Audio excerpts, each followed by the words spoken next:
नमस्कार, मैं हूं सुरेश चौहान और आप देख रहे हैं चलते चलते के लिए आज हम एक ऐसे शख्सियत को आपके सामने लेकर आए हैं। भले आप उनसे असहमत हो सकते हैं, लेकिन आप उनको इग्नोर नहीं कर सकते, जिनको दुनिया का सबसे बड़ा मुस्लिम नेता भी कहा जा सकता है। आज़म खान जी, आपका स्वागत है। दुनिया का बड़ा नेता इसलिए कह रहा हूँ कि आप जिस उत्तर प्रदेश के मंत्री हैं, वो उत्तर प्रदेश अगर हम देशों की तुलना में लोक संख्या देखें, आबादी देखें तो 5वें-7वें नंबर पर आता है। और आपका जो तीखे बाण है, तीखे शब्द है, ऐसे ऐसे बयान है जिससे दुनिया भर में तो अपनी पहचान बनाई ली। सवाल का जवाब देता हूँ। सवाल गलत, जवाब गलत। सीधे सवाल का सीधा जवाब, बिल्कुल। टेढ़े सवाल का टेढ़ा जवाब। बिल्कुल, बताइए। जो प्रश्न होगा उसका जवाब मिलेगा। समाज जो सवाल मुझसे करता है, मैं उसमें कोई कंजूसी नहीं करता, बेईमानी नहीं करता, जवाब देता हूँ। अभी तो सवाल पूछा ही नहीं, अभी तो परिचय बता रहा हूँ। औरों के सवाल की बात कर रहा हूँ जिसकी वजह से मैं बदनाम हूँ। लोग आपके प्रति इतना गुस्सा है लोगों के मन में कि आपकी चलते चलते करने जा रहा हूँ, ये मैंने सोशल मीडिया पे डाला तो 39,000 कमेंट आए। आज तक हिंदुस्तान में मैंने इतने नेताओं के, मुख्यमंत्रियों के चलते चलते किसी के लिए इतने कमेंट नहीं आए। मोहब्बत की बुनियादी शर्त है नफरत और नाराज़गी। यही लोग जो मुझसे इतनी नफरत करते हैं, ये मुझसे इतना ही प्यार करेंगे जब मेरी असली ज़िंदगी को जानेंगे। और जब उन्हें ये मालूम होगा कि मैं कैसा इंसान हूँ, तो ये सारे लोग मुझसे मोहब्बत करने वाले इसलिए हो जाएंगे, जैसे मैंने कहा कि मोहब्बत की शुरुआत हमेशा नफरत से होती है। लेकिन ये जानेंगे कैसे? आपका तो वही परिचय हम जानते हैं जो सारा टीवी वाले, मीडिया वाले दिखाते हैं। आप जनवाएंगे, आप बताएंगे। लोग ये कहते हैं कि आज़म खान जी को पूछिए कि वो गले में कौन सी उन्होंने विष की थैली रखी है जो इतने सालों से ख़त्म ही नहीं हो रही है, और शायद वो सेल्फ वहाँ दोबारा तैयार हो जाती। विष वपन हो रहा है, लेकिन कोबरा अभी तक नहीं मरा। हाँ, तो क्या कारण है? ये तो कोबरा बताएगा। नहीं तो ये आपको पूछ रहे, आपको कहा गया है सीधे सीधे। मैं तो हर हाल में खुश हूँ। मोहब्बत करने वाले मोहब्बत करें, उससे खुश हूँ। नफ़रत करने वाले नफ़रत करें, खुश हूँ। अपने काम से काम रखता हूँ और बहुत ईमानदार हूँ अपने काम में। नहीं, लेकिन आपकी ईमानदारी के साथ आपने दूसरों का सम्मान भी करना चाहिए ना। किसका नहीं किया? देखिए, मैंने देखा आपके यहाँ पर आपने मछली पाली हुई है, मुर्गी पाली हुई है, बकरी पाली हुई है, गाय भी पाली है, जो कि शायद हिंदू नहीं जानते होंगे, लेकिन आप हिंदुओं के प्रति मन में मोहब्बत नहीं पालते। ये आपसे किसने कह दिया? आपका सारा इतना बड़ा विश्वविद्यालय, हाँ, करोड़ों रुपए की इन्वेस्टमेंट है, खरबों रुपए की। खरबों रुपए की। हाँ। मेडिकल इंस्टीट्यूट बना रहा हूँ, इसमें 80% पैसा मेरे हिंदू दोस्तों का है। क्या बोल रहे हैं? हाँ, सच है। 7 करोड़ रुपया सिर्फ मस्जिद में हिंदुओं का लग चुका है। अच्छा। देते हैं मुझे क्योंकि भरोसा करते हैं। 2 मस्जिदें आपने यहाँ बनाई, लेकिन एक भी मंदिर नहीं बनाया। मंदिर वाले लोग भेजिए, मैं देता हूँ। भेजिए। जौहर यूनिवर्सिटी में मंदिर बनाने के लिए सुरेश चौहान बनाने के लिए तो पैसा मेरे पास है, तो मंदिर में आने वाले भेजिए। क्यों नहीं आएंगे? हम आएंगे तो माथा टेकेंगे, और अभी तो बहुत सालों तक आपको सवाल पूछने पड़ेंगे। तो मंदिर की नहीं है बात, ये साबित करना है कि मस्जिद के लिए भी मुझे हिंदू दोस्त पैसा देते हैं। इस विश्वविद्यालय के लिए हिंदू दोस्तों ने पैसा दिया है, और इतना दिया है जिससे पूरा विश्वविद्यालय तैयार हुआ है।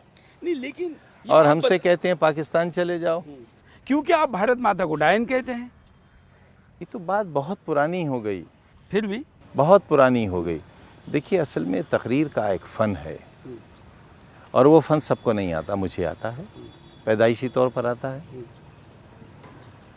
हमने कहा था कानपुर के एक जलसे में कि वो माँ जो अपने बच्चे के खून की प्यासी है, वो माँ नहीं है, डायन है। लोगों ने इसे भारत माँ से जोड़ दिया, इसमें हमारी कोई गलती नहीं। तो आपको भारत माता से कोई आपत्ति नहीं, आप भारत माता की जय कहने को तैयार हैं? मैं मादर वतन कहता हूँ, और आप जिद दिलाते हैं, आप लोग नोचते हैं। प्यार से बात कर रहा हूँ आजम खान जी, कहाँ नोच रहा हूँ? आप लोग मजबूर करते हैं इस बात के लिए कि ओवैसी वो कहे जो आप चाहते हैं। क्यों गंदे आदमी का नाम आप ले रहे हैं? ओवैसी क्यों को, गंदे आदमी का नाम? क्योंकि उससे फ़ायदा होता है आपको। मेरा तो प्रश्न आपसे ये है कि आप इतना बड़ा विश्वविद्यालय बना रहे और कह रहे हैं कि इतने करोड़ हिंदुओं ने आपको पैसे दिए हैं, और आप उनके प्रति मन में द्वेष क्यों रखते हैं? आपकी हर बात हिंदू के खिलाफ क्यों जाती है? कोई एक बात बताएं आप। मगर क्योंकि आपकी दुकान ही इससे चलती है। मैंने कहा ना कि हम तो आइटम गर्ल हैं आपकी, जैसे फिल्मों में होती है। अगर आप हमें गाली नहीं देंगे, हमें सांप्रदायिक नहीं कहेंगे, देशद्रोही नहीं कहेंगे, पाकिस्तान चले जाओ नहीं कहेंगे, तो आपकी दुकान कहाँ चलेगी? नहीं, ऐसा नहीं। हमारे सिवा कोई माल है ही नहीं आपके पास। नहीं, ऐसा नहीं है। हमसे मजबूत विरोधी कहाँ मिलेगा आप क्यों बोलते हैं? चलिए, हमें शौक है आइटम गर्ल का, आइटम सॉन्ग देखने का। आप नाचना बंद कर दीजिए, हमारा शौक बंद हो जाएगा। आप हमारे शौक के लिए क्यों आइटम कर रहे हैं? हम नाचना बंद कर दें? हाँ, आप आइटम सॉन्ग बने। और आपको नाच देखने का बड़ा शौक है? हाँ। तो ये तो डिमांड है। कैसे तय होगा? ये तो कैसे तय होगा? आपका शौक है नाच देखना, मैं नाचना बंद कर दूं? हाँ। तो फिर कैसे कारोबार चलेगा? आप कुछ अच्छा काम करिए, ये यूनिवर्सिटी चलाइए, ये करिए। कहाँ वो वोट की राजनीति के लिए, मुख्यमंत्री बनने के लिए, मुसलमानों के वोट लाने के लिए, मुलायम सिंह के लिए देने के लिए क्यों इतना कर? अपमान ना करें आप हमारा। कभी नहीं करेंगे। प्रधानमंत्री बनना चाहते हैं, मुख्यमंत्री नहीं बनना चाहते। I claim for to be prime ये मिनिस्टर। ब्रेकिंग न्यूज़ है। बिल्कुल प्रधानमंत्री बनना चाहते हैं और कहते हैं या तो पागल खाने भेजो हमें या प्रधानमंत्री बनाओ। इंसल्ट ना करें हमें। पूरे राजनीतिक जीवन में एक दाग दामन पर नहीं है। नहीं, खैर उस पर तो मैं, क्योंकि मेरे पास आपके खिलाफ या आपके भ्रष्टाचार की कोई बात नहीं है, तो मैं वो नहीं कहूँगा। लेकिन जो सवाल लोगों ने भेजे हैं, जो हेट्रेट के हैं एक सवाल, कई सवाल, एक सवाल मैं कह रहा हूँ कि 39,000 सवाल है। लोग कहते हैं कि जैसे डायन वाला प्रश्न था, वैसे ही भारत माता वाला प्रश्न था, उसका भी आपने जवाब दिया। आप कहते हैं कि मुसलमान प्रताड़ित किए जा रहे हैं हिंदुस्तान में। हिंदुस्तान का बहुसंख्यक हिंदू अगर मुसलमानों को प्रताड़ित करने लगे तो मुसलमान यहाँ रह ही नहीं पाते, बढ़ नहीं पाते, फल फूल नहीं पाते। यही गलत ख्याल है। क्यों? अगर आप ऐसा करेंगे तो पूरे देश का भविष्य खतरे में आ जाएगा। देखिए, मतलब सच बोले हम तो आप कहते हैं देश खतरे में आ कह रहे हैं आपसे, तो रोकिए आरएसएस को और कम्युनल फोर्सेस को कि ये स्ट्रेटेजी बहुत महंगी पड़ जाएगी। मेरे जैसे लोग नहीं मिलेंगे जो किसी भी कीमत पर इस बात के लिए तैयार ना हो कि कोई मूवमेंट हिंदुस्तान में आतंक पर आधारित नहीं चलना चाहिए, किसी को हथियार उठाने की इजाज़त नहीं होना चाहिए। लेकिन 6 दिसंबर 92 को मस्जिद गिराने के लिए डायनामाइट का इस्तेमाल हुआ था और यही सबसे बड़ी गलती थी। तो एक बड़े कलंक को पोछा गया ना। कौन सा कलंक? बाबर तो आपका था नहीं। बाबर से आपका क्या संबंध? आपके पूर्वज तो हिंदू थे। नहीं, हमारे पूर्वज हिंदू नहीं थे, तो इंसान थे। कहाँ से आए? इंसान थे। देखिए, हम इंसानों के ना, आप अनुत्तर मत करिए। वो भी इंसान, आप जिनका धर्म नहीं है वो भी इंसान है। आजम खान जिनका कोई धर्म नहीं है वो भी इंसान है। तो क्या कोई धर्म नहीं था? किसका? कितने पीढ़ी के न मुसलमान जाने हैं? कितने लोग रहे दुनिया में जिनका कोई धर्म नहीं था और बड़े काम किए। बापू का एक भजन है, रघुपति राघव राजा राम, सबको सम्मति दे भगवान, ईश्वर अल्लाह तेरो नाम। ये सिर्फ मंदिरों में होता है, मस्जिद में नहीं होता। आरएसएस को समझाइए, ये मस्जिद में कब होगा? मस्जिद में होता है। ईश्वर अल्लाह तेरो नाम, ये कब होगा? अयोध्या में प्रभु राम जो करोड़ों हिंदुओं के आस्था का प्रतीक है, एक टेंट में बैठे हैं, उस टेंट का कपड़ा बदला नहीं जाता। मस्जिद गिराकर, वहाँ पर एसी लगाना है। गिराकर, ये राम का चरित्र होता अगर राम होते। मस्जिद मुसलमानों के लिए मस्जिद कोई पवित्र स्थान नहीं होता, मस्जिद बदली जा सकती है। गिराते, राम बेगुनाह मुसलमानों को मारते, बच्चों को तेजाब में गलाते, गुजरात की तरह। राम अगर होते, राम होते तो ये कुछ नहीं होता। अब आप गुजरात ज्यादा मत बोलिए, क्योंकि गुजरात से बड़े कांड तो यूपी में हो गए। गुजरात से बड़े कांड तो यूपी, मथुरा अकेला कांड कितना बड़ा हो गया। वो अलग सवाल है। और हम आपको ये भी बतला दें, अगर राम के प्रति इतनी आस्था है तो उत्तर प्रदेश में राम का मंदिर बनने में आजम खान की कोई निर्णायक भूमिका होगी? आपको एक आस्था और बता दें और इस्लाम के बारे में भी बता दें। 1,20,000 पैगंबर आए हैं दुनिया में, ये कुरान कहता है। कुरान के हर शब्द पर हमारा ईमान है। अगर एक शब्द हम नहीं मानते तो हम मुसलमान नहीं हैं। कुरान कहता है 1,20,000 पैगंबर आए हैं, जिनमें से चंद के नाम कुरान में हैं, तकरीबन 20 के। 1,20,000 में से 20 को कम कर दें, बाकी वो नाम हैं जो कुरान ने नहीं लिखे हैं। उनमें राम भी हो सकते हैं, उसमें कृष्ण जी भी हो सकते हैं। तो उनका मंदिर बनाने में और कोई नहीं भी हो सकते हैं। नहीं, उनका मंदिर बनाने में कोई भूमिका हो? मुलायम सिंह बनाना चाहते हैं, लेकिन आजम खान आड़े आते हैं, ऐसा लोग कहते हैं। मस्जिद गिराकर नहीं तो गिर गई बहुत ना। सम्मान है। अभी क्या? इतने बहुमत का हिंदुस्तान एक 500 साल पुरानी इमारत को डायनामाइट से उड़ा दिया।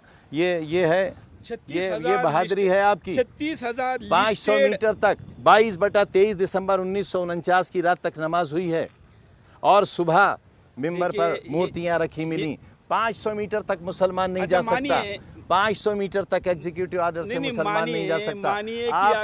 आपने जाकर एक भीड़ जाकर वहां मस्जिद को गिरा देती है, कहाँ बहादुरी है? मानिए कि एक बिल्डिंग को बॉम्ब लगाकर गिरा दिया, किसी इंसान पे तो आज तक बॉम्ब नहीं फेंका ना। या इस्लाम के नाम पर क्या क्या कितने बॉम्ब धमाके, क्या क्या गले काटे जा रहे हैं। ये मन की बात आ गई ना, वो सब आपके लोग हैं। आईएस हमारे लोग, वो सब आपके लोग हैं। आईएस हमारे लोग हैं, अलकायदा हमारे लोग हैं। अरे ये भी सामने आ जाएगा कि अलकायदा के लोग किसके हैं। ये तो सामने आ गया कि बीजेपी के एमपी दाऊद से कितनी बार बात करते हैं एक महीने में। प्रधानमंत्री जी पाकिस्तान गए थे बगैर किसी इंफॉर्मेशन के, उस कमरे में कौन कौन लोग थे? आई चैलेंज कि आप फोटो रिलीज कीजिए। नहीं, ये तो आपका एक मतलब हम मीडिया वाले, लेकिन हम लोगों से आपके पास एक बड़ी होशियारी है। मीडिया में आपसे हमसे ज़्यादा आप बने रहते हैं और इसलिए दाऊद का और मोदी का नाम जोड़ दिया। तो क्यों नहीं फोटो रिलीज करते? प्रधानमंत्री अब जो फोटो है ही नहीं वो कैसे रिलीज होगा? क्यों नहीं है फोटो? सबूत नहीं रख। मैं आपको चैलेंज कर तो आप करिए रिलीज।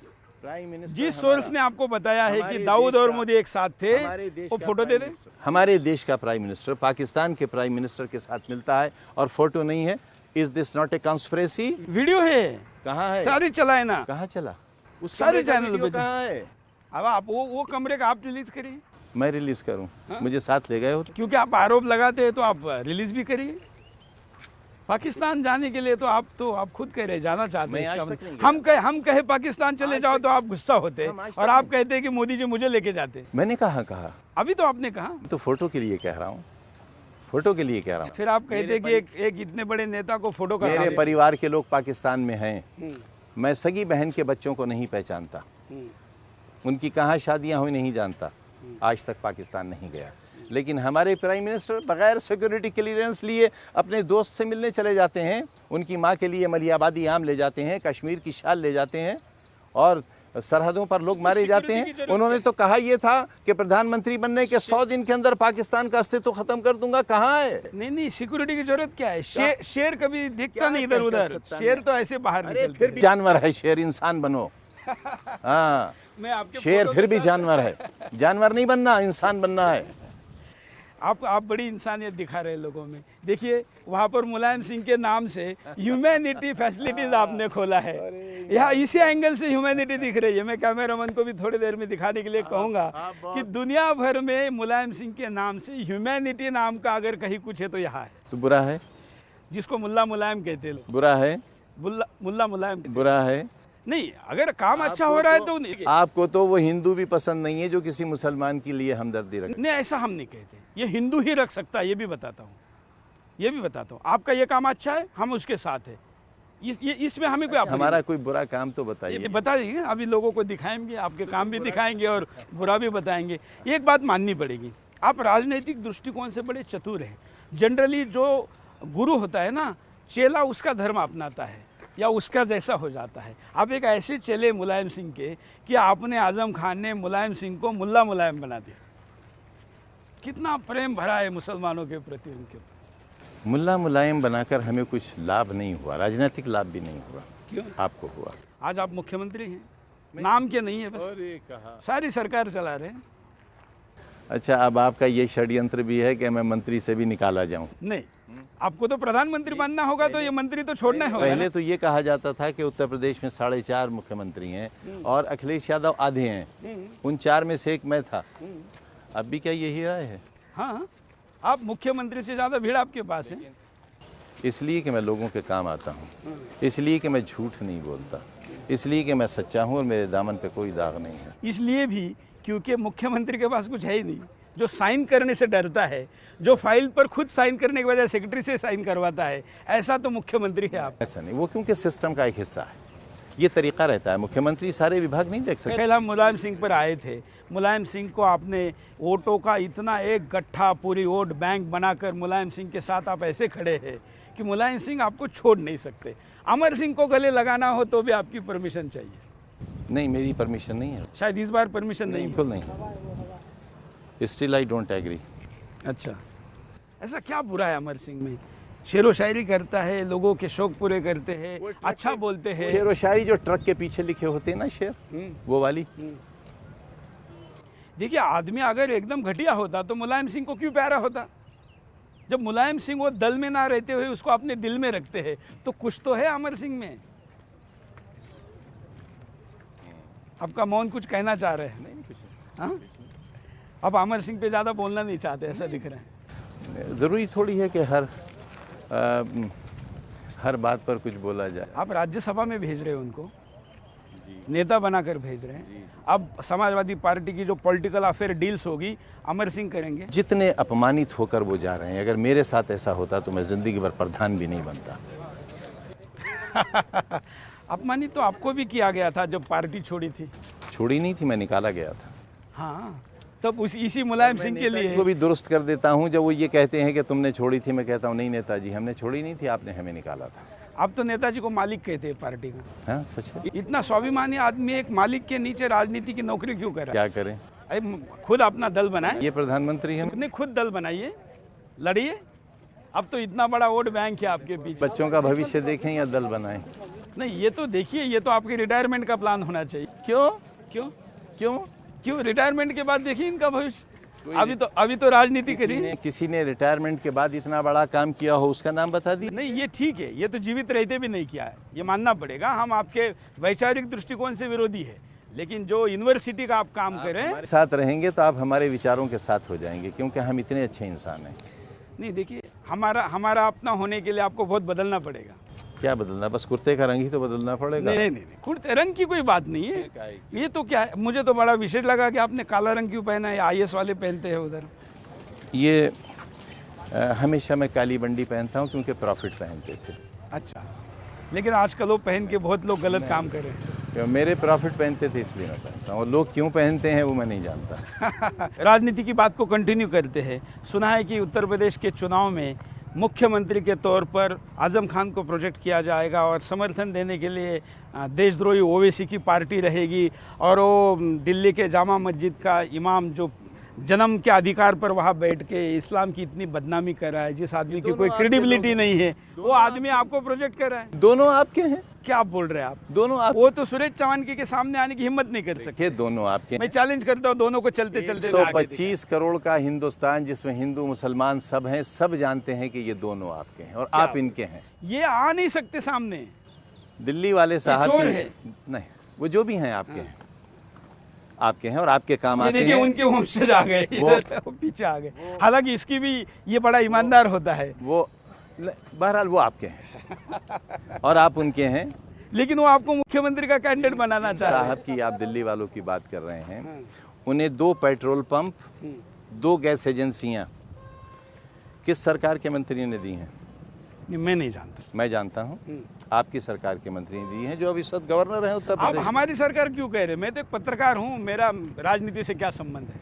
हाँ, मैं हिंदुत्ववादी हूँ, और वो हिंदुत्ववादी हूँ इसलिए एक मुसलमान से ईमानदारी के साथ बात करने के लिए तैयार। कमजोर बात है, आप अपनी ऑर्गेनाइजेशन से दामन छुड़ाए ले रहे हैं। बिल्कुल नहीं। मैं संघ की बात करें तो मैं स्वयंसेवक था, मैं स्वयंसेवक हूँ और स्वयंसेवक रहूँगा, और स्वयंसेवक होने का मुझे कोई भी नुकसान मंजूर है, कोई फायदे के लिए मैं नहीं बता रहा हूँ। आजम खान के सामने बता रहा हूँ मैं स्वयंसेवक हूँ। आप समाजवादी हो जाइए ना। नहीं, इसके लिए होने की क्या जरूरत है? संघ का स्वयंसेवक होना अपने आप में एक परिचय है। यही फर्क है कि संघ का स्वयंसेवक समाजवादी नहीं है। हाँ, जबकि एक अच्छा हिंदुत्व में समाजवाद है, हिंदुत्व में मानवतावाद है, हिंदुत्व में सब कुछ है। प्रधानमंत्री तो सन्यासी व्यक्ति है, सब कुछ छोड़ चुके हैं। देश के लिए इतना काम करने वाला प्रधानमंत्री कहाँ मिलता है? आपका मुख्यमंत्री 5 बजे के बाद टेनिस खेलने जाता है, स्विमिंग करने जाता है, 18 घंटे काम। और हमारा प्रधानमंत्री देश में रहता ही नहीं। कहीं भी रहे देश के लिए है, देश के लिए है। इससे ज़्यादा क्या? अफगानिस्तान चले जाएं, बिना बताए पाकिस्तान चले जाएं, किसी के साथ बैठ, सऊदी अरेबिया चले जाएं, ईरान चले जाएं, वो बताइए, ये सारे दुनिया के मुसलमान मोदी से प्रेम करते हैं, और हिंदुस्तान के मुसलमान नहीं करते। क्या भारत के अंदर के मुसलमान नहीं करते ना? अब तो मोदी के खिलाफ लगातार बोलते रहते हैं। क्या मोदी जी ने एक भी काम अच्छा नहीं किया? जैसे हम स्वीकार करते हैं कि आपने कुछ काम अच्छा किया। सेल्फी लेना सिखाया। देखिए थोड़ा सेल्फी लेना सिखाया, मन बड़ा करिए, 2 काम आप सिखाए। यूनिवर्सिटी का काम करें, हम अच्छा काम करें। क्या मोदी जी ने एक काम भी अच्छा नहीं किया? कहाँ किया? 18 घंटे काम करता है आदमी। अरे वो तो रिक्शा चलाने वाला भी करता है।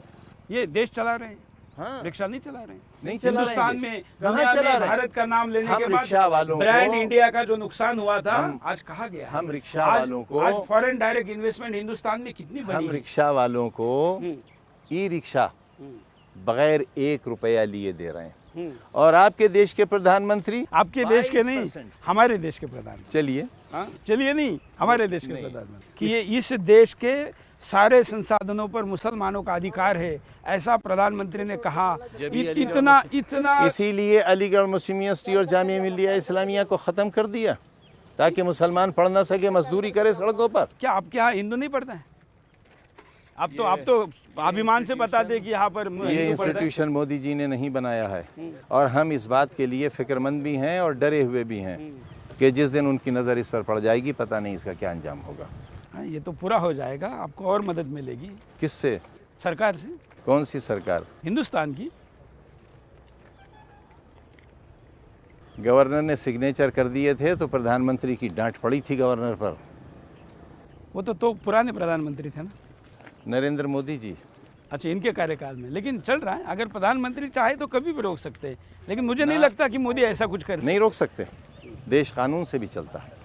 और मोदी जी इसलिए कानून से चलता है, नहीं तो ऐसे भी लोग थे जो कानून को दाग ताव पे रखा कर क्या क्या चलाते। ऐसा कानून जिसमें देश का प्रधानमंत्री नेशनल इंटरनेशनल क्लियरेंस लिए बगैर दुश्मन मुल्क में जाकर अपना जहाज उतार दे। अगर कुछ हो जाता, अगर प्रधानमंत्री को जरा सी फांस लग जाती, हिंदुस्तान में लाखों मुसलमान मार दिए गए होते। अच्छा, आपको ये चिंता है? मुझे लगा बार बार आप मोदी जी की चिंता क्यों करें कि बगैर सिक्योरिटी गए। आपकी चिंता भारत के मुसलमानों की है। क्यों नहीं होना चाहिए? चाहिए। गुजरात की तरह हमारे जाए हर प्रधानमंत्री जगह। की नहीं होनी चाहिए। प्रधानमंत्री तो ऐसी जगह चले गए जहां वो सेफ थे। वो तो आतंकवादियों में चले गए, उन्हें कौन कुछ कर लेगा? उनसे दोस्ती कर ली। नवाज शरीफ के यहाँ चले गए, अब उन्हें क्या खतरा है? लेकिन अगर प्रधानमंत्री को कुछ हो जाता, क्या होता देश में? मालूम है आपको, जब बापू की हत्या हुई थी तो लोग जमा होना शुरू हो गए थे और हथियार भी इकट्ठे होना शुरू हो गए थे। मौलाना अबुल कलाम आज़ाद गए प्रधानमंत्री पंडित नेहरू साहब के पास और बाजुओं से पकड़कर उठा लिया। क्या करते हो? उनका चलिए all India radio. All India radio लाए और डायरेक्ट टेलीकास्ट हुआ प्रधानमंत्री का उस समय के कि बापू की हत्या एक सरफिरे नाथूराम गोडसे ने कर दी है। नतीजा ये हुआ कि वो नफरत का तूफान जो उठा था वो दब गया। लेकिन ऐसा कहा जाता है कि वहाँ एक एक्स्ट्रा गोली भी मिली थी जो नथुराम के बंदूक से ज़्यादा थी। तब के राजनेता भी नहीं चाह रहे थे कि गांधी जीवित रहे। देखिए, आरएसएस से कोई नहीं जीत सकता। क्यों? आपको जो अंग्रेज कह देगा आप वही कहोगे। बापू की हत्या को भी आपने इससे जोड़ दिया, क्योंकि बापू को आप मानते ही नहीं। आप तो नाथूराम गोडसे के मानने वाले हो, आप बापू को कैसे मानोगे? देखिए, आप तो बापू के हत्यारे को सम्मान देते हैं। हम तो बापू को हम बापू को जितना मानना चाहिए उतना मानते हैं। हम सिर्फ इतना नहीं मानते कि दे दी हमें आज़ादी बिना खड़ग बिना ढाल, साबरमती के संत तूने कर दिया कमाल। हम इस देश में तलवार चलाकर, इस देश के लिए अपने शरीर पर बॉम्ब बांधकर ब्रिटिशों को भगाने वाले क्रांतिकारी को नहीं भूलना चाहते। और उसमें मुसलमान भी था, उसका भी हमें अभिमान है। आरएसएस ब्रिटिशर्स के खिलाफ था ही नहीं। क्या बता रहे हैं आप? 1925 में आरएसएस की स्थापना हुई थी। खिलाफ नहीं जा सकते। यही तो आपकी खासियत है। वो सारी एक झूठ को आप बार बार बोलते हैं, उसको सच साबित करना चाहते हैं। अच्छी बात है, आरएसएस ने अपना उसूल मेरे ऊपर तय कर दिया। सीख लिए आप? सीख रहा हूँ, आप ही से तो सीख रहा हूँ, तभी तो जिंदा हूँ। गांधी की बात, गांधी के साथ क्रांतिकारियों के, गांधी के साथ क्रांतिकारियों की तो बात करिए। बापू के हत्यारे को सम्मान देंगे बापू से ज्यादा? कभी नहीं कहा हमने। क्यों? देखिए, हमने बापू से ज्यादा नहीं दिया। हालांकि आपने एक हत्यारे को सम्मान दिया। नथुराम कोई सरफिरा नहीं था, नथुराम कोई गुंडा नहीं था, नथुराम कोई आतंकवादी नहीं था। नथुराम एक 3 पुस्तक लिख चुका था। नथुराम एक पेपर का संपादक था। नथुराम एक बुद्धिजीवी था। बापू की हत्या करने वाले को आप हत्यारा नहीं कहेंगे? हत्यारा तो थे ही, उन्होंने फांसी मिली और उनको पता था। उन्होंने अपने भाषण में, अपने पत्र में कहा है, अपने ज़बानी में कहा है कि मैं ऐसा काम करने जा रहा हूँ कि मुझे इससे सम्मान नहीं मिलेगा, शतकों तक मुझे निंदा सहनी पड़ेगी, लेकिन हिंदुस्तान के लिए काम जरूरी 60 साल है। मैं में समर्थन सम्मान नहीं कर रहा हूँ, मिल मैं उनका पक्ष दे रहा हूँ। 60 साल में सम्मान मिल गया, कहाँ शतक आए? 60 साल में सम्मान दे दिया आपने, कहाँ शतक आए? गांधी को भी अपने गलतियों से भविष्य में भी बचना चाहिए। ये घटनाएं प्रिय नहीं होती, लेकिन ऐसी घटनाएं इतिहास बनाती है, इससे सीख लेनी चाहिए। बापू को जिन इसलिए आप लोगों गांधी ने बनने का प्रयास मत करिए, ना जिना बनने का प्रयास करिए। बापू को जिन लोगों ने सुना है वो बापू को जान नहीं सकते। बापू को पढ़ने की ज़रूरत है। आरएसएस के साथ एक बड़ी परेशानी ये है कि वो फुटपाथ पर रखा हुआ जो इतना सा किताबचा होता है उसे पढ़कर आरएसएस का कार्यकर्ता बनता है।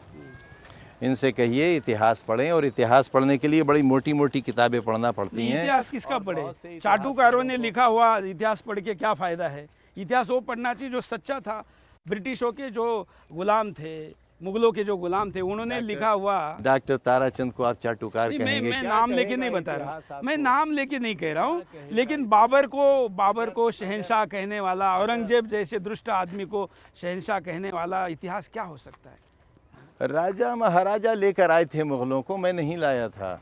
वो तो जिन्होंने लाया वो स्वार्थी थे। क्यों आप मुझसे इतिहास के पन्ने उलटवाना चाहते हैं? आपको नहीं कह रहा हूँ, लेकिन जो लोग विदेशियों को लेकर आए थे वो हिंदुस्तानी थे, विदेशी खुद नहीं आए थे भारत में। टीपू सुल्तान को मरवाने वाले भी हिंदुस्तानी थे। लूटने के लिए आए थे, और आज उनका महिमा मंडन हो रहा है। वो लुटेरों के नाम से बनी मस्जिद के लिए आप कह रहे कि बाबरी शहीद हो गई, राम का मंदिर को रोक रहे हैं। बाबर ने बाबरी मस्जिद नहीं बनवाई, यही नहीं मालूम आपको? उनके नाम से, मैं कह रहा हूँ उनके नाम की मस्जिद है। क्या आजम खान को प्रेम है? क्यों प्रेम है बाबरी मस्जिद? आपने नाम बदल दिया होता, उसका सुदर्शन मस्जिद रख दिया होता। क्या परेशानी थी? ऐसा होगा तो उसके अंदर एक हिंदू नहीं, एक मुसलमान भी नहीं जाएगा। आप जानते हैं आप कितने कट्टर हैं? नहीं, मैं इतना कट्टर हूँ कि मैं दूसरे के मुसलमान को मंदिर में नहीं आने देंगे, लेकिन हमारी मस्जिद में कोई भी हिंदू भाई जा सकता है। मैं आजम खान को कहता हूँ, अभी इस वक्त हम लाइव कैमरे में जाएंगे, दुनिया का कोई भी मंदिर आपको आने से रोकेगा नहीं। अरे हिंदुओं को रोकते हैं, मैं तो मुसलमान हूँ। आपको नहीं रोकेगा। अरे मुझे एक मस्जिद में सुरेश चौहान के को लेके जाइए, एक मस्जिद में सुरेश चौहान के को लेके जाइए। आप अगर उस मस्जिद में आप रोक दिए जाए तो मस्जिद ही नहीं है। रोके जाते, प्रवेश ही नहीं है, अपनी महिलाओं को प्रवेश नहीं है। आपने बहस बदल दी। किसने कहा महिलाओं को रोका जाता है? मस्जिद में महिलाओं और मर्दों की एक साथ जमात होती है। आप खाना काबा में चले जाइए, मस्जिद नबवी में चले जाइए, लेकिन हाँ कांधे से कांधा मिलाकर अब नहीं खड़े होते। रसूलुल्लाह के ज़माने में हुआ करते थे। जब अखलाकी तौर पर समाज ख़राब होने लगा तब महिलाओं को अलग खड़ा करना शुरू कर दिया गया, लेकिन मस्जिद में औरतें नमाज के लिए अलाउड हैं। खैर हम धार्मिक मसले पर ही ज़्यादा बात करें, क्योंकि आप क्या है कि दोस्ती हुई भी तो दिल्ली के इमाम से, आपकी दोस्ती हुई तो हैदराबाद की बिरयानी वाले से। बिल्कुल नहीं। आपकी दोस्ती मैं एज ए सुरेश चौहान के बताता हूँ, इन दोनों को मैं देशद्रोही, नमक हराम कहता हूँ। ये कभी भी हिंदुस्तान के नहीं हो सकते, जो अपने परिवार के नहीं हो सकते। आरएसएस का नमक खाते तो उसका भी हराम हो गए ना, अगर है तो भी। तो फिर अब क्या करें, हमारी तो मजबूरी है। ये इन लोगों का नहीं कहते। हमें एक समय ये चलेगा कि मुंह पर बोलने वाला आदमी चलेगा, लेकिन आप अगर काम अच्छा करने का दावा करते हैं तो अच्छा बोलिए ना। अच्छा बोलने में क्या दिक्कत है? भारत में कोई मूवमेंट अगर हथियार के साथ चलता है, किसी का नहीं चलता। अगर दहशत के नाम से चलता है तो भारत का हितैषी नहीं। मदरसों में पढ़ाया जाता है, किसी संघ की शाखा में, किसी संघ की विद्यालय में शस्त्र नहीं दिया जाता। प्रधानमंत्री बनना है तो बनिए ना, सीधा होके हिम्मत से बनिए, हौसला रखिए, टक्कर दीजिए। ये सारा हेट्रेड फैलाने की मुसलमानों के नेता है। आज भी हम ये मानते हैं कि आज हिंदुस्तान में आपसे बड़ा मुसलमानों का कोई नेता नहीं, ये फैक्ट है। जो हिंदू मेरे पास आ जाते हैं मैं उनका भी नेता हो जाता हूँ, क्योंकि वो मुझे समझ लेते हैं। अभी तक ऐसे हिंदू दिखे हैं, मिले नहीं है? आप 10 बार मिल लीजिए मुझसे। मिलूंगा ना, मैं आपसे मिलूंगा, फिर देखता हूँ आप कैसे बुरा कह लेंगे मुझे। I challenge. देखिए हम तो ऐसे हैं, इसलिए कि हम तो बिल्कुल खुली किताब हैं। आप हमारे घर में रहिए, चलकर देखिए हमारा कैसा घर है, कैसा जीवन है। देखिए आप हमारे साथ रहिए। ये आजम खान कितने लोगों ने हमारी देखा है? सिक्योरिटी में शायद एक आध हिंदू हो, सरकार चली जाती है तो सिर्फ एक रोशन लाल नाम का है जो हमारे साथ होता है। हम तो कभी मुसलमान को नहीं रखते। आप किस बताइए, आपके प्रधानमंत्री ने, आपके आरएसएस के नेताओं ने कितने मुसलमानों को रखा है सिक्योरिटी में? नहीं, बाकी लोगों का तो मुझे नहीं पता। मेरी सिक्योरिटी में कभी कभी मुस्लिम भी ड्यूटी पर आ जाते हैं, मैं रखता हूँ। मुझे तो रूटीन वे में आ जाते होंगे, लेकिन मेरी इच्छा से रहते हैं। लेकिन फिर अगर ऐसा आजम खान है तो ऐसे आजम खान दिखते क्यों नहीं दिखते? ऐसा ही आप नहीं देखने देखते, क्योंकि आपका उसमें फायदा नहीं है। हम विदाउट ब्रेक चला रहे, आपकी एक बात को काट नहीं रहे। और 3 बार अब तक मैं बोल चुका हूँ कि ऐसे शैक्षणिक काम के लिए कोई भी काम करे, हम वहाँ पर आजम खान है या कौन ये नहीं देखते। ये काम अगर अच्छा है तो उसकी मदद होनी चाहिए। हमने अपने पूरे जीवन में अगर किसी एक हिंदू को नुकसान पहुंचाया हो, अपने कलम से या अपनी ज़ुबान से या अपने अमल से, आप हमें उसका नाम बता दें, हम राजनीतिक जीवन छोड़ने को तैयार हैं। आप एक नाम। मोदी इतना अच्छा काम करते, उनका नुकसान ही तो पहुंचा रहे हैं। अरे आप मोदी जी से क्योंकि नाराज हैं इसलिए बार बार प्रश्न कर रहे हैं। आरएसएस से उनकी लड़ाई है। वो कहते हैं मैं आरएसएस के ऊपर हूँ, आरएसएस कहती है कि नहीं हमारे नीचे रहना होगा। आपके प्रश्न बार बार कहकर मुझसे वो सुनना चाहते हैं जिससे आरएसएस खुश हो आपकी। मोदी जी नाराज हों। तो आपको मोदी जी की नाराजगी कहाँ चिंता है? नहीं चिंता है। क्यों है? देश का बादशाह नाराज हो जाएगा तो प्रजा का क्या होगा? मोदी जी प्रधानमंत्री नहीं है, बादशाह। बताओ इतना महंगा सूट कौन पहनता है? एक सूट पहन लिया, वो भी गिफ्ट था, और वो भी बेचा कितने में? फिर आप कहेंगे कि प्रधानमंत्री बिजनेस करता है। अच्छी बात है। देश के बादशाह के कपड़े नीलाम हुई, अगर अच्छी इस बात है। यूनिवर्सिटी के मदद के लिए आपका ऊपर प्रेम करने वाला आपका कोई फैन आपके इस जैकेट को ज़्यादा पैसे देकर खरीदने के लिए तैयार है, तो इस यूनिवर्सिटी के मदद के लिए आपने जैकेट देना चाहिए। वो मुझे जलील करना चाहता होगा। नहीं, जलील के लिए अगर नहीं। उसे देना है तो बगैर इस जैकेट के लिए देगा। हाँ, लेकिन क्योंकि वो घटिया आदमी है, वो मेरी जैकेट खरीदना चाहता है, इसलिए ऐसे घटिया आदमी की कोई मदद आपको नहीं ऐसा ली जा क्यों सकती। लगता है कि लोग आपके नहीं, खिलाफ है, जो आपके किसी कपड़े का- उतारना जो चाहते किसी हैं? का लिबास खरीदते हैं, किसी के कपड़े खरीदते हैं, और फिर ये देखते हैं पैंट उठाकर कि इसमें बाईं टांग थी, इसमें दाहिनी टांग थी, और ये देखो इसमें क्या क्या था। इससे सम्मान नहीं आपको बढ़ता। क्यों लगता है हमेशा कि आपके खिलाफ, आपके पार्टी में भी आपके खिलाफ षड्यंत्र हो रहा है, ऐसा आपको लगता है? आपके मैंने तो कभी नहीं कहा, आप कह रहे हैं। नहीं, आप खुद आप तो कह रहे हैं ना कि अमर सिंह को आपकी इच्छा के बगैर ले लिया, तो आपके खिलाफ हो ही रहे हैं। बहुत से काम इच्छा के बगैर होते हैं। पार्लियामेंट्री बोर्ड में अक्सरियत से जो तय हो जाए, मेरा रेजोल्यूशन है, मेरा रेजोल्यूशन। लेकिन आप मुसलमानों से चंदा लेते नहीं, ऐसा भी सुना है। घटिया से नहीं लेता। क्यों नहीं लेता? अब देखिए, वो दिल्ली वाला देगा तो थोड़े ले लूंगा, वो बिरयानी वाला देगा कैसे ले लूंगा? वो तो आपका आदमी है, उससे कैसे ले लूंगा? जो आपने माँ बाप का नहीं, जो आपने धर्म का नहीं, वो मेरा क्या हो सकता है? आरएसएस का। मेरा क्या हो सकता है? आरएसएस का है। खैर, ये इतना सारा जो काम बचा है, लोग कहते हैं कि आप बड़े बड़े सपने दिखा रहे हैं, ये कैसे पूरे होंगे? यहाँ तो बहुत काम अभी अधूरा है। हमारी जापान गवर्नमेंट से बात चल रही है, वो लोग कैंसर का यहाँ पर यूनिट लाना चाहते हैं, कैंसर की रिसर्च लैब लाना चाहते हैं, उसके ट्रीटमेंट के लिए डॉक्टर्स लाना चाहते हैं। अगर मैच्योर हो गया तो ये बहुत बड़ा काम होगा। और आपको एक खुशखबरी ये भी देना चाहते हैं, हमारे जैसे मुसलमान को, जिसे आप बहुत बुरा आदमी समझते हैं, डॉक्टर वेणुगोपाल, जिन्होंने पहला बाईपास ऑल इंडिया में किया था, जिन्हें बाईपास का जन्मदाता कहते हैं, वो शायद किसी ही दिन हमारे मेडिकल कॉलेज को ज्वाइन करने वाले हैं। और वो हमसे कहते हैं कि यार तुम तो इतने अच्छे आदमी हो, लोग तुम्हें बुरा क्यों कहते हैं? हम भी तो कह रहे हैं ना, अच्छे हैं तो आप दिखे ना। अब कैसे दिखें? हाँ, कैसे दिखें? अपनी जुबान में मिठास लाइए। जो यहाँ विष की थैली रखी है उसको जरा निकाल दीजिए बाजू में। ये कहते हैं कि जो हिंदुओं के एक बारे में प्रेम से बात करिए। लोग ये कहते हैं मैं एक बार जिससे बात कर लेता हूँ मेरा हो जाता है, अब और कहाँ से प्रेम लाऊं? अब मेरा वो प्रेम तो है आप नहीं एक बार जो बात कर गोरखपुर लेते वाले तो का। 2-3 दिन आपकी ब्रेकिंग न्यूज चलती है। गोरखपुर वाले का क्या है? वो तो सन्यासी है, त्यागी आदमी है। हाँ, हाँ, हाँ। आप उनको शादी करने की सलाह देते हैं। बुरी बात है एक क्या? एक हिंदू संत को, जिसने आपका सब कुछ त्याग दिया, उसको शादी की सलाह देना, वो कोई मुल्ला मौलवी है 4-4 शादियां करे? एक ही से नहीं गुजारा हो पाता, 4 कौन करेगा? एक ऐसा ही परेशान कर देती है। तो शादी वो क्यों नहीं कर रहे हैं? नहीं, ये तो हिंदू धर्म में एक परंपरा है। अगर सारे लोग शादी करने से मना कर दें तो क्या होगा? समाज तो खत्म हो जाएगा। नहीं, समाज तो वैसे भी डरा हुआ है संतान कि ही पैदा 35 नहीं सालों होगी। बाद जब मुसलमान हिंदुस्तान में ज़्यादा हो जाएंगे तो क्या होगा, वो वैसे भी डरा हुआ है। मुसलमान 4 शादियां करना शुरू कर दें तो 35 साल में नहीं और पहले हो जाएंगे। हाँ, लेकिन कर ही रहे हैं ना। कहाँ कर रहे हैं? आपका कहना है 5-6 से 4 पे आ जाए। कहाँ? नहीं, 5-6 की तो इजाजत ही नहीं है। अच्छा, 4 की है 4 की कहाँ करते हैं? और 4 के 44 की है, 40 की मैं ही है। नहीं कर सका, दूसरा कौन हिम्मत करेगा? नहीं, ऐसे जो ज़्यादा बोलने वाले होते हैं उनका घर में कम चलता है, वो मैं जानता हूँ।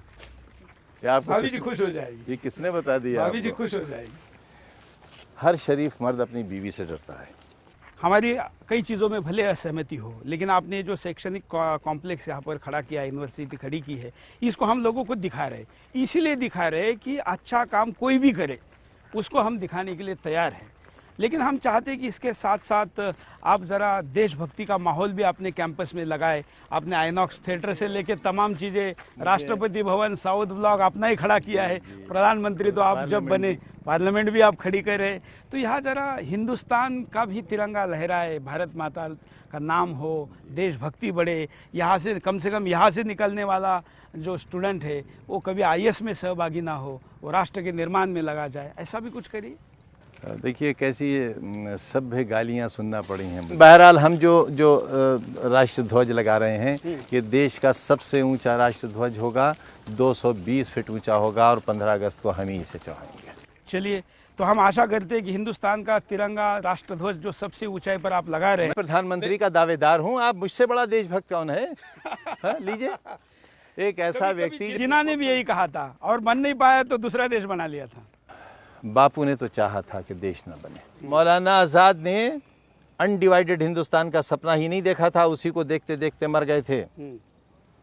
लेकिन पंडित नेहरू ने तो सरदार क्या पटेल, बना के रखी, सरदार पटेल भी, लेकिन आप दोनों लोगों ने, पंडित जवाहरलाल नेहरू ने और सरदार पटेल साहब ने मिलकर देश बांटा है, पाकिस्तान आपने बनाया है। लेकिन हमने नहीं बनाया। हमारे सामने 1947 में ऑप्शन था पाकिस्तान जाने का, आपके पास नहीं था।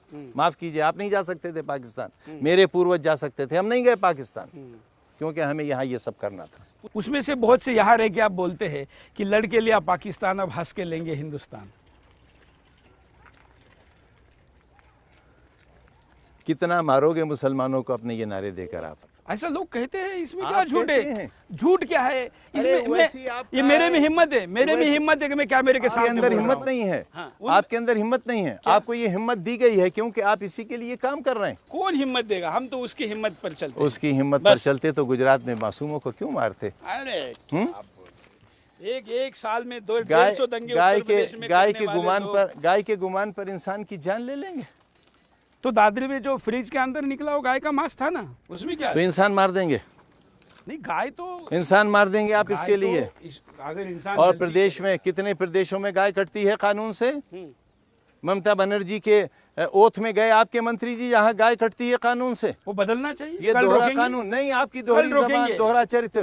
दिल्ली के अंदर प्रधानमंत्री की नाक के नीचे 5.5 सितारा होटल में जिंदा गाय जाती है, काटी जाती है, बेची जाती है, मेनू में गाय के गोश्त की कीमत लिख कर आती है। हम एज ए सुदर्शन टीवी इस मांग को करते हैं कि देश के किसी 5 स्टार नहीं, 7 स्टार नहीं, कहीं पर प्रधानमंत्री से कहेंगे ये कार्यक्रम से हम प्रधानमंत्री आप कहिए, प्रधानमंत्री से हत्या बंद होनी चाहिए। कहिए कि 5 सितारा होटल में कल से या तो गाय बंद हो या प्रधानमंत्री त्याग पत्र दें।